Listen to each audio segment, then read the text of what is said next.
स्वागत है दोस्तों, आप सभी का हमारे इस यूट्यूब चैनल में बहुत बहुत स्वागत है। आज हम सीखने वाले हैं क्लास 7 मैथ्स में प्रश्नावली या अभ्यास 5A को, जिसमें हम 6 क्वेश्चन तक पहले क्लासेस में कर चुके हैं। और इसकी वीडियो की लिंक मैं आपको इसके डिस्क्रिप्शन बॉक्स में या फिर इस वीडियो के लास्ट में ही दे दूंगा। अगर आपने वो वीडियो नहीं देखी है तो आप इस वीडियो को देख सकते हैं और उसके क्वेश्चंस को सोल्व कर सकते हैं, सीख सकते हैं। ठीक है, तो आगे बढ़ते हैं प्रश्न नंबर 7 पर। तो प्रश्न नंबर 7 में कहा गया है 26 मीटर लंबा एक तार है। उसका एक सिरा 24 मीटर खंबे के ऊपरी सिरे से बंधा है और दूसरा सिरा जमीन में गड़ा है। जमीन पर खंबे और तार के निचले सिरे के बीच की दूरी बताइए। तो क्या बताना है, ध्यान से समझिए। 26 मीटर एक लंबा तार है। तार क्या कर रहा है उसने, एक उसका एक सिरा था 24 मीटर खंबे पर। ध्यान से समझिए, ये हो गया एक खंबा, उसका ऊपरी सराय यूं है और नीचे ला करके ये बांध दिया।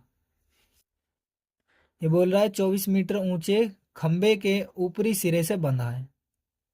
26 मीटर एक लंबा तार है और एक 24 मीटर खंबे से बंधा हुआ, दूसरा सिरा जमीन में गड़ा। तो ऊपरी सिरा और ये निचला यानी जमीन में गड़ा हुआ सिरा, तो ये कितना 26 मीटर है। और ये जो है खंबे की लंबाई है 24 मीटर, यानी ये खंबा है, ये तार बंधा हुआ, ऊपरी सिरा ये निचला सिरा यानी जमीन में गड़ा हुआ सिरा। तो अब कह रहा है कि जमीन पर खंबे और तार के निचले सिरे के बीच की दूरी बताइए। जमीन का ये खंबा और तार की निचला सिरा, इसके बीच की जो दूरी है ये वाली, ये बताइए ये कितनी होगी। ठीक है, तो ये भी आपको पाइथागोरस प्रमेय के द्वारा करना है। तो पीछे की क्लासेस अगर आपने नहीं देखी है तो आपको समझ नहीं आएगा, तो आप पहले उस क्लासेस को देखिए, उस क्लास को, उसके बाद इस क्लास में आगे पढ़ते हुए चलिए।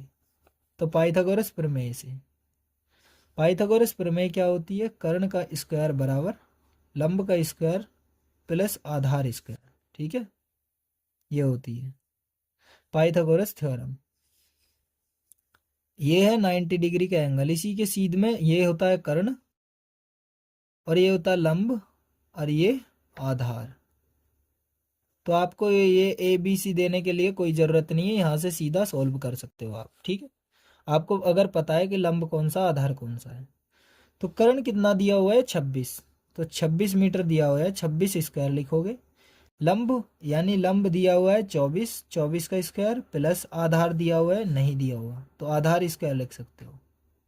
या आप यहाँ पर कुछ मान रखना चाहते हो, एक्स या वाई मानते हो तो वाई या एक्स मान सकते हो। 26 का स्क्वायर होता है 676। 26 की 2 बार गुणा करोगे ना, 26 की 26 से ही, 26 की पावर 2 का मतलब होता है 26 को 2 बार गुणा में लिखो और गुणा करके 676 ही आएगा। और बराबर 24 का क्या लिखोगे, 24 का स्क्वायर लिखोगे 576 प्लस आधार का स्क्वायर। थोड़ा सा बड़ा बड़ा लिखता हूं मैं, 676 माइनस 576। कैसे हुआ, 676 यहाँ और 576 बराबर में भेजने पर ये माइनस का हो जाएगा, बराबर में यानी दूसरी जगह पहुंचने पर ये माइनस में चेंज हो गया, चिन्ह चेंज हो जाते हैं। तो आधार स्क्वायर। ठीक है, अब क्या करोगे, अब करना हमें ये है, इसमें से इसे घटा देना है तो 100 बचेंगे, बराबर आधार स्क्वायर हो जाएगा। अब हमें करना क्या है, 10 का स्क्वायर होता है 100, तो इसलिए 100 को मैंने 10 का स्क्वायर लिख दिया है।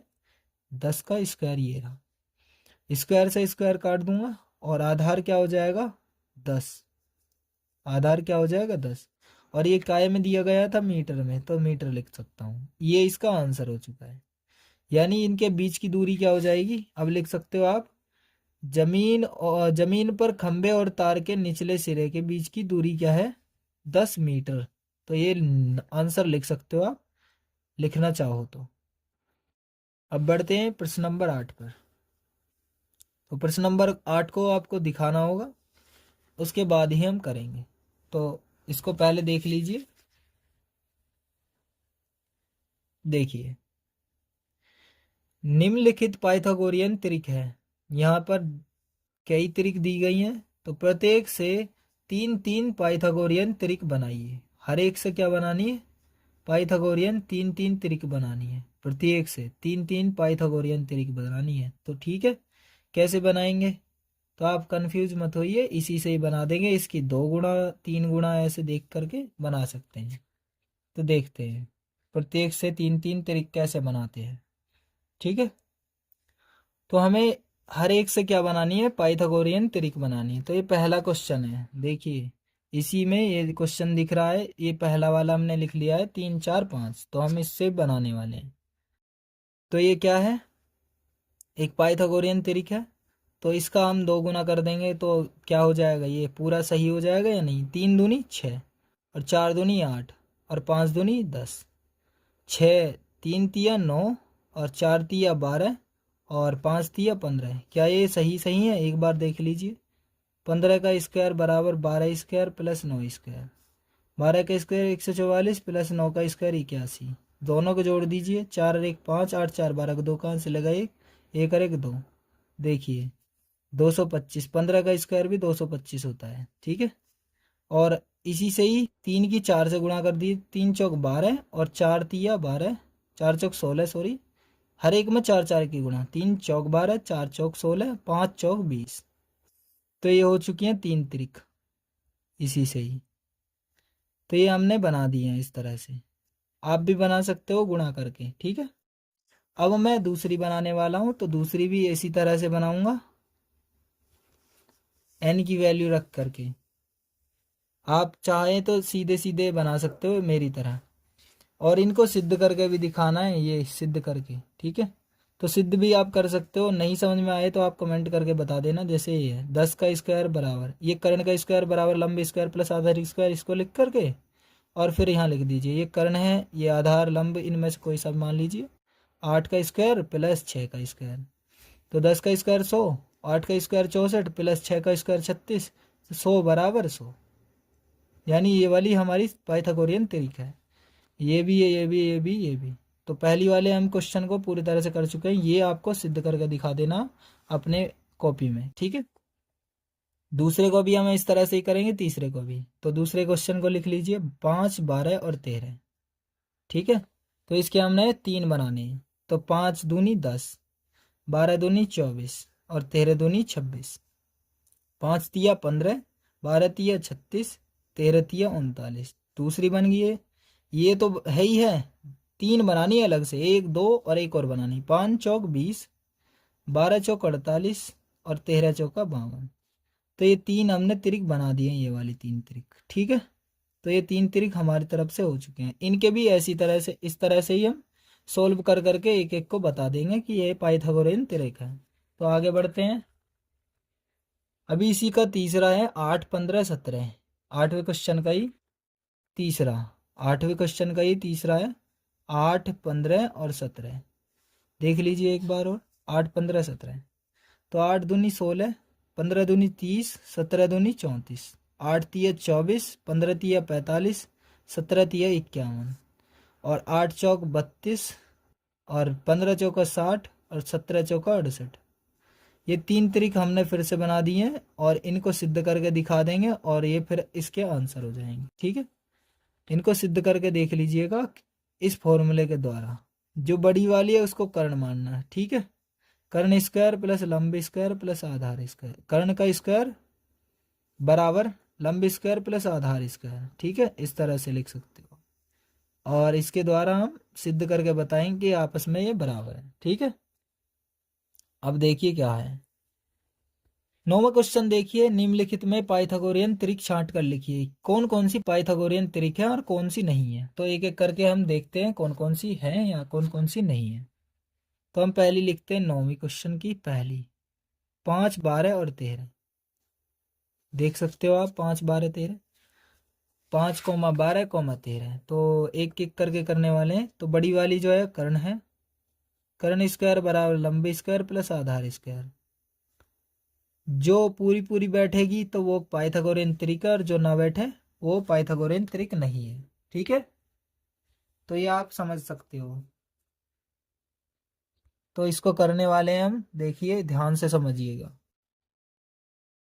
कर्ण कौन सा है? 13। 13 का स्क्वायर बराबर लंब कोई सा भी मान लीजिए, इसमें 5 या 12 आधार भी।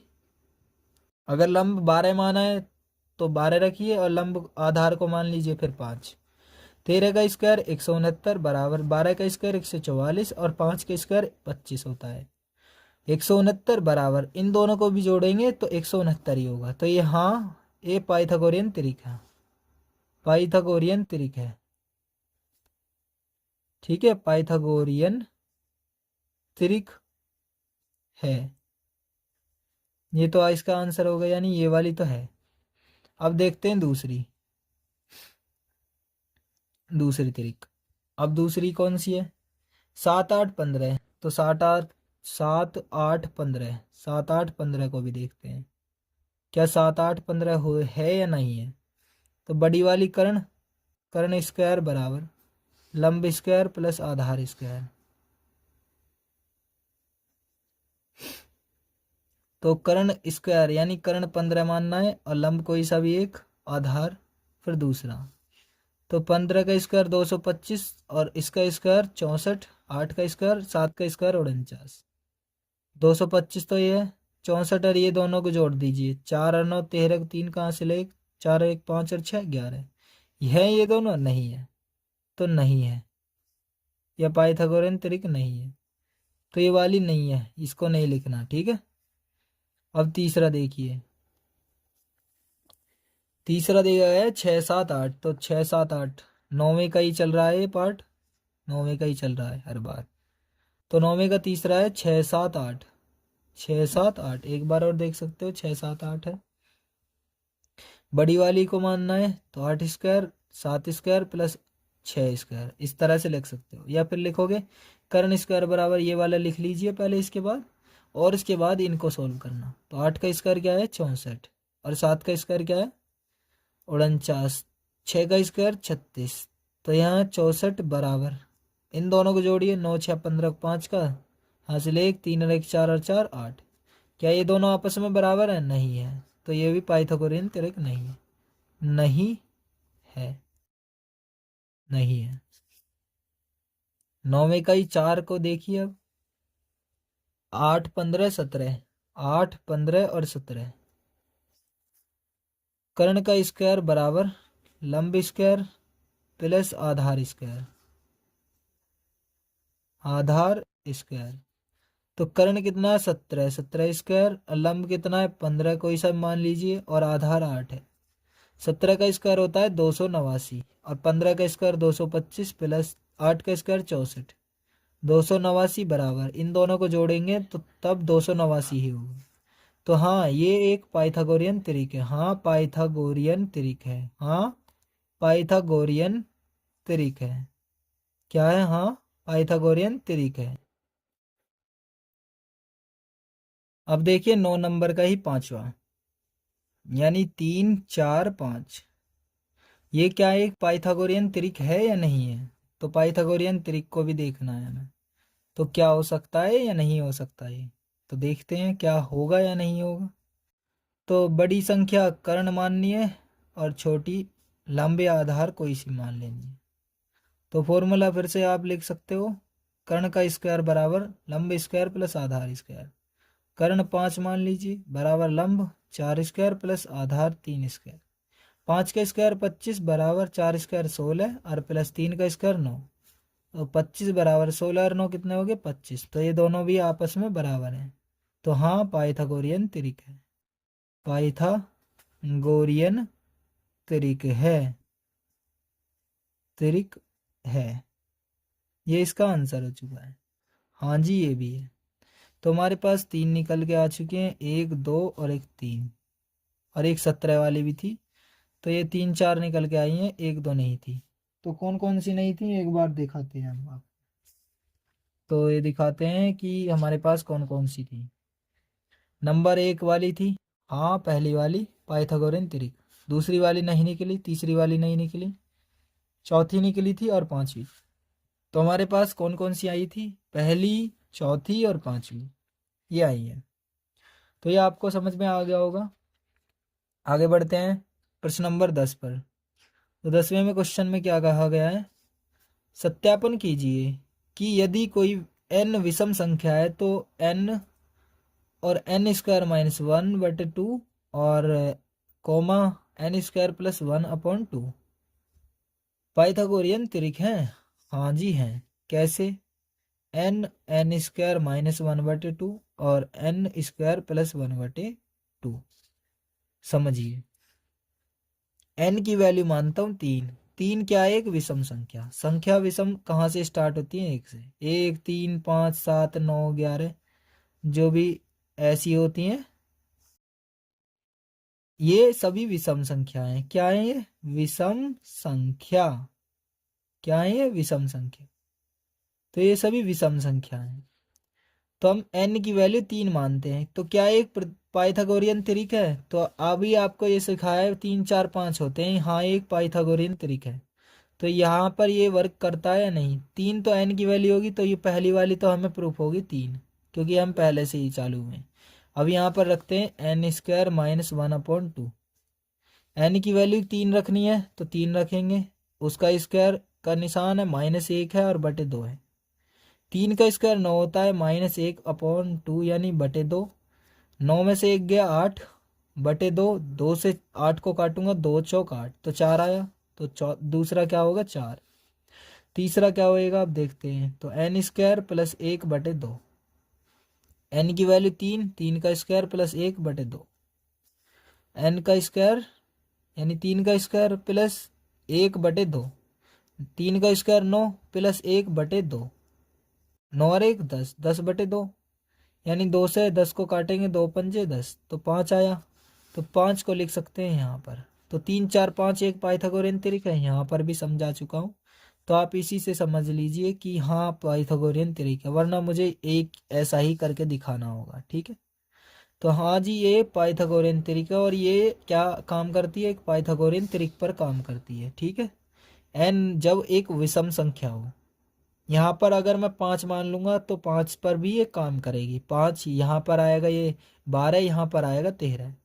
ठीक है। तो 5 का स्क्वायर 25 और 1 26। 26 को 2 से काटेंगे तो 13 आ जाएगा। यहाँ पर 5 का स्क्वायर 25 में से 1 गया 24, 2 से काटेंगे 24 को 12 आ जाएगा। तो 5, 12, 13 यहाँ पर एक पाइथागोरियन त्रिक बन जाएगी। तो आप समझ चुके हैं। मैं सत्यापन एक बार कर ही देता हूँ कि 5 का स्क्वायर कर्ण का स्क्वायर बराबर लंब स्क्वायर प्लस आधार स्क्वायर, ऐसे लिख सकते हो आप। 4 स्क्वायर प्लस 3 स्क्वायर यानी लंब और आधार भी ये रख दिया हमने। 5 का स्क्वायर क्या हो जाएगा? 25। 4 का स्क्वायर 16 और 3 का स्क्वायर 9। 25 बराबर 16 और 9 25। तो ये दोनों आपस में वर्क कर रहे हैं, यानी ये क्या है? हाँ, पाइथागोरस प्रमेय के द्वारा काम करती है, या पाइथागोरियन त्रिक है। त्रिक है। यह यहाँ पर आंसर हो चुका है। उम्मीद करता हूँ आपको ये वीडियो बहुत अच्छी लगी, बहुत बहुत अच्छी लगी है, और आपने इस वीडियो को लाइक कर दिया है और अपने सभी दोस्तों को भेज दिया होगा। उम्मीद करता हूँ इस चीज़ के लिए तुम्हें। और अपने सभी दोस्तों से कहिए कि इस चैनल पर लगातार पढ़ते रहिए, अपने क्लासेस को पूर्ण कीजिए, सभी की सभी क्लासेस को पूर्ण कीजिए। और प्लेलिस्ट बनी हुई है एक प्लेलिस्ट, तो प्लेलिस्ट में आप अपने क्लासेस के जो भी क्लासेस में 7 हो, क्लास 7, 6 या 8, 6, 7, 8, 9, 10, तो आप अपनी प्ले लिस्ट में से अपने मैथ्स को एक एक करके चैप्टर वाइज पढ़ सकते हैं। अभ्यास 1 या प्रश्नावली 1.1 ऐसे आप अपने प्रश्नावली वाइज यानी चैप्टर वाइज या प्रश्नावली वाइज पढ़ सकते हैं। उम्मीद करता हूँ आपको ये वीडियो बहुत अच्छी लगी होगी। मिलते हैं किसी नेक्स्ट वीडियो में। और आपका इस वीडियो को देखना और सपोर्ट करना, इस चीज़ के लिए बहुत बहुत धन्यवाद।